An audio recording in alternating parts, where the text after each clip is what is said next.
اللہ تعالی برکت والا ہے، جس چیز میں چاہے برکت ڈال دے، جس چیز کو چاہے مبارک کر دے، اسی کے ہاتھ میں ساری کی ساری برکات ہیں۔ اللہ تعالی نے بعض جگہوں کو اور بعض اوقات کو اور بعض لوگوں کو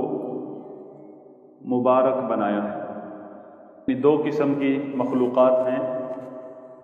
جن کو اللہ تعالیٰ نے مبارک کیا ہے، برکت والی بنائے، برکت والی چیزیں بنایا ہے۔ پہلی قسم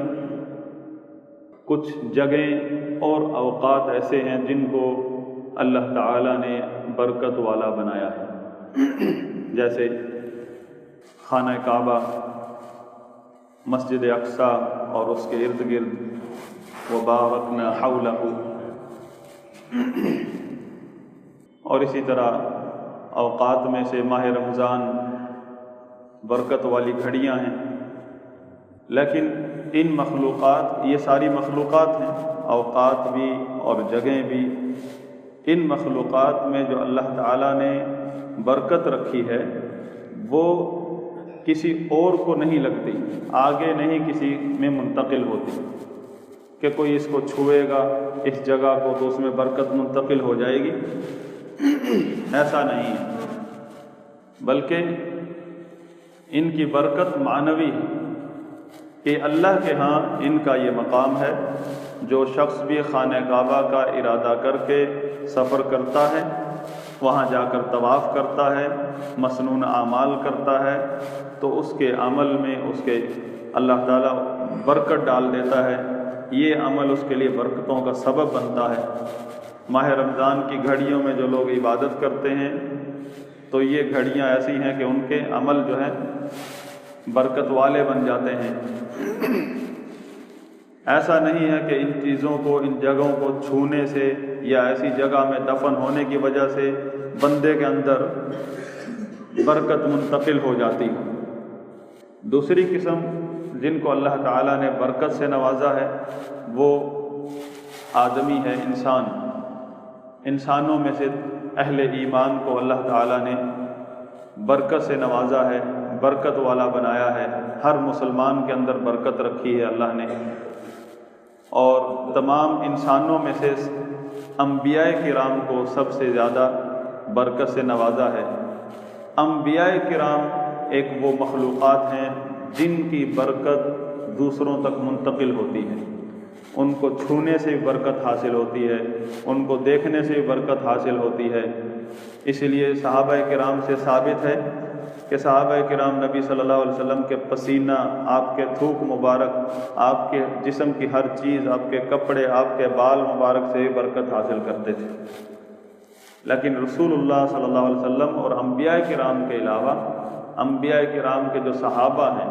جو اپنے دور کے ولیوں کے سردار ہوتے ہیں صحابہ کرام، ولیوں کا تو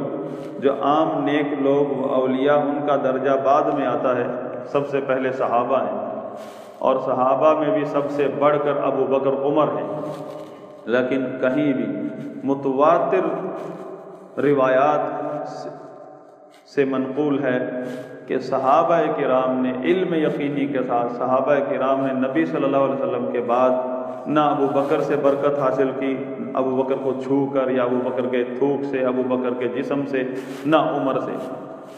اور ابو بکر، عمر، عثمان، علی سے اگر کسی نے برکت نہیں حاصل کی تو اس کے بعد اور کون ہے جس سے برکت حاصل کی جائے؟ دور جاہلیت میں یہ عقیدہ رہا ہے کہ وہ اولیاء اور نیک لوگوں کی قبروں سے، ان کی استعمال کردہ جگہوں سے یا چیزوں سے برکت حاصل کرتے تھے۔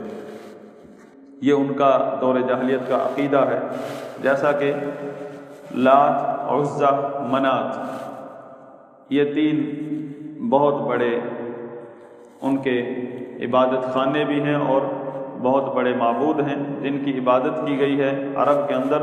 سورۃ النجم میں اللہ تعالیٰ نے فرمایا افرأیتم اللات والعزی ومناة الثالثة الأخرى، بتاؤ تو صحیح یہ لات اور عزا اور تیسرا جو منات ہے اس نے تمہیں کوئی فائدہ نقصان دیا بھی ہے کہ نہیں؟ جواب نہیں۔ تو یہ کیا چیز ہے؟ لات کیا ہے اصل میں؟ لات ایک نیک آدمی تھا جو ستو گھول کے حاجیوں کو ایک پتھر پر بیٹھ کر عبادت کرتا تھا اور لوگوں کو پانی پلاتا تھا۔ تو جب وہ مر گیا تو اس کی قبر پر لوگ اہل طائف جو ہیں،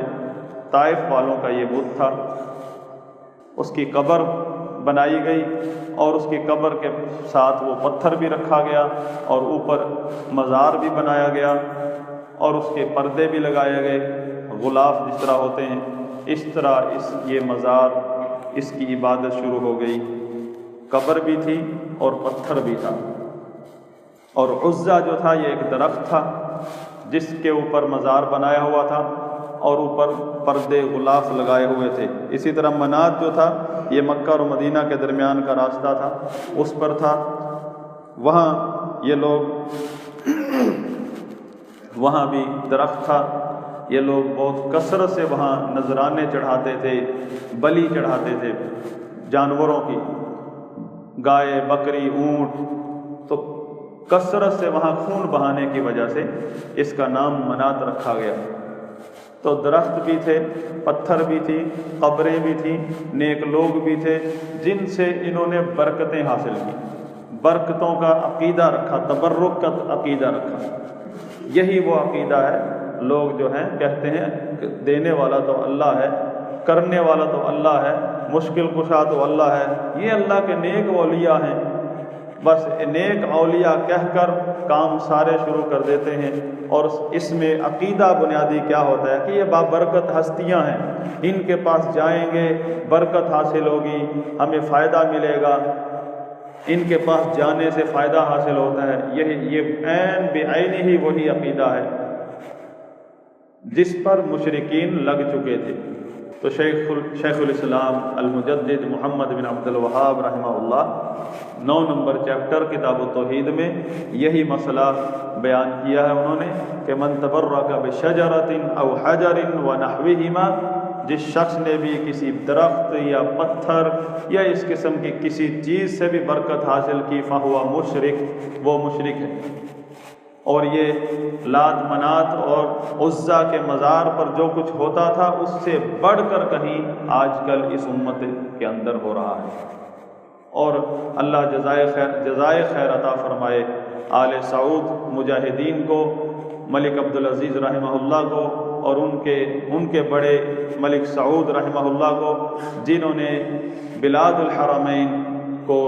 اس قسم کے شرک سے پاک کیا۔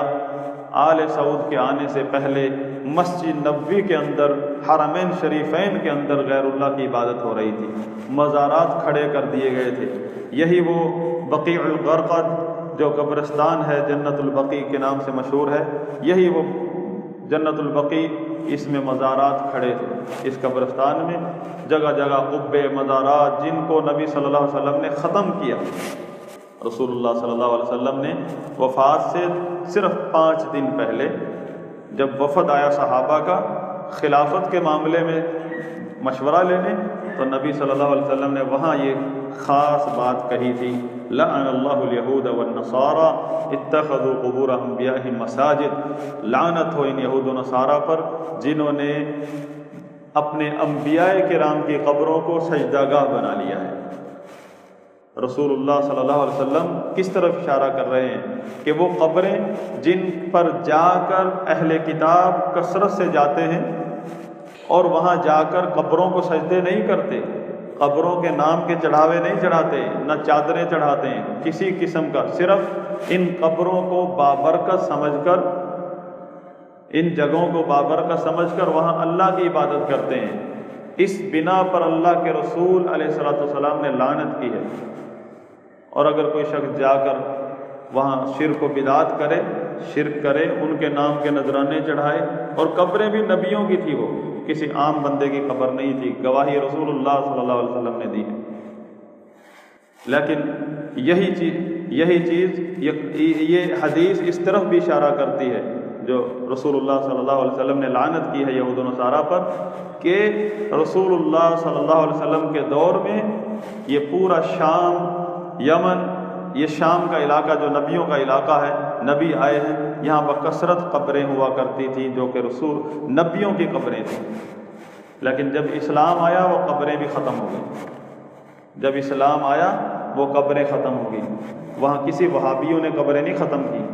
خلفائے راشدین نے ختم کی وہ قبریں، کیونکہ خلفائے راشدین کے دور میں وہ علاقے فتح ہوئے، اس کے بعد ان قبروں کا نام و نشان آج تک نہیں ملتا کہاں ہے، جبکہ رسول اللہ صلی اللہ علیہ وسلم کی حدیث اشارہ کر رہی ہے کہ قبریں کثرت سے موجود ہیں، قبریں بکثرت موجود تھی وہاں، اور نبیوں کی قبریں تھیں۔ نشاندہی کرنے والا کون ہے؟ اللہ کا رسول صلی اللہ علیہ وسلم، اور ان کو مٹانے والا کون ہے؟ اللہ کے رسول کے جانشین صحابہ کرام۔ جب ان کا دور آتا ہے خلافت راشدہ کا، کیونکہ رسول اللہ صلی اللہ علیہ وسلم نے خود بتایا ہے علیکم بسنتی و سنت الخلفاء الراشدین المہدیین، یہ تم میرے طریقے اور میرے خلفاء راشدین کے طریقے پر جم جاؤ۔ کیوں؟ خلفاء راشدین پر کوئی الگ وحی آنی ہے؟ نہ، کیونکہ بہت سارے ایسے امور ہیں جو تم قرآن و حدیث سے براہ راست سمجھ نہیں سکتے۔ خلفاء راشدین کی سیرت کو دیکھو، ورنہ تم آپس میں اختلاف کرو گے، اختلافات میں پڑ جاؤ گے اور مختلف راہوں پر نکل کھڑے ہوں گے۔ لہذا خلفاء راشدین کی سیاست کو دیکھو، خلفاء راشدین کے جہاد کو دیکھو، خلفاء راشدین کے موقف کو دیکھو، ان کے سیاسی نظام کو دیکھو، جو ان کا طریقہ وہ عین شریعت ہے، چاہے وہ رسول اللہ صلی اللہ علیہ وسلم کے دور میں اس کا آپ کو نشان نہ ملے۔ تو یہ لات، عزا، منات، ان کا اللہ تعالیٰ نے سوال کیا، بتاؤ انہوں نے کیا فائدہ کیا؟ تو اللہ کے علاوہ کسی سے بھی برکت کا تبرک حاصل نہیں کیا جا سکتا اس قسم کا کہ اس سے مدد حاصل کی جائے، اس کے نام کے نذرانے چڑھائے جائیں، اس کی منتیں مانی جائیں، اس کے نام کے ذبیحے کیے جائیں۔ رسول اللہ صلی اللہ علیہ وسلم ایک دفعہ حنین کی طرف جب جا رہے تھے، صحابی ابو واقد اللیثی فرماتے ہیں ہم نئے مسلمان ہوئے تھے، وَلِلْمُشْرِكِينَ سِدْرَةٌ يَعْكِفُونَ عِنْدَهَا، اور مشرکین کا ایک درخت تھا، ان کا خاص ایک درخت تھا، بیری کا درخت تھا، جس کے پاس وہ مجاور بن کر بیٹھتے تھے۔ وَيَنُوتُونَ بِهَا أَسْلِحَتَهُمْ، اپنی تلواریں جنگ سے پہلے اپنی تلواریں اس درخت پر لٹکاتے تھے تاکہ ان میں برکت حاصل ہو، اور اس درخت سے برکت حاصل ہوگی، یہ تلواریں لڑیں گی، دشمن کو قتل کریں گی، ہم فتح پائیں گے۔ صحابہ جو نئے مسلمان ہوئے تھے انہوں نے کہا، عرض کیا جب اس درخت سے گزرے، اے اللہ کے رسول اجعل لنا ذات انواط کما لهم ذات انواط، اے اللہ کے رسول صلی اللہ علیہ وسلم ہمارے لیے بھی کوئی ایک ایسا درخت بنا دیجئے جس طرح یہ اپنی تلواریں لٹکاتے ہیں، اسلحہ لٹکاتے ہیں اور برکت حاصل کرتے ہیں، ہم بھی یعنی ہمارا اپنا کوئی درخت ہو جیسے مشرکین کا درخت ہے۔ جس طرح ہمارے لوگ جو ہیں آج اہل بدعت کو دیکھا کوئی کام کر رہے ہیں، اسی کی کاپی خود کرنا شروع کر دیتے ہیں۔ دیکھا اہل بدعت تبلیغی جماعت بنائیے، اہل حدیثوں نے بھی بنا لی تبلیغی جماعت، کاپی کرنا بنایا ہوا ہے نا طریقہ۔ دیکھا اہل بدعت نے کوئی لڑائی جھگڑے کے لیے بدمعاش رکھے ہوئے، پھڈے کرنے کے لیے تنظیمیں بنائی ہوئی، ان کا بھی ذہن بن گیا ہماری بھی تنظیمیں ہونی چاہیے جن کے پاس ٹریننگ ہو، اسلحہ ہو، وقت آنے پر لڑائی کر سکیں، وقت آنے پر مسجد بھی گرا سکیں دوسرے کی۔ اللہ کے نبی صلی اللہ علیہ وسلم نے اس سوچ کا خاتمہ کر دیا، فرمایا اللہ اکبر، اللہ اکبر، تعجب کر کے، انہا سنن، یہ تو وہی بات کر دی تم نے، قلتم والذی نفسی بیدی، اس ذات کی قسم جس کے ہاتھ میں میری جان ہے، تم نے وہی بات کر دی جو بنی اسرائیل نے موسیٰ علیہ السلام سے کی تھی، اجعل لنا الہا کما لہم آلہہ، کہ انہوں نے کہا جس طرح ان مشرکین کے معبود ہیں ہمیں بھی کوئی معبود بنا دو، جس طرح انہوں نے اپنا کوئی غوث بنایا، داتا بنایا، ہمارا بھی کوئی بنا دو۔ اے اللہ کے رسول ترکبن سنن من کان قبلکم، یہ ترمذی شریف کی حدیث ہے کہ تم ضرور بضرور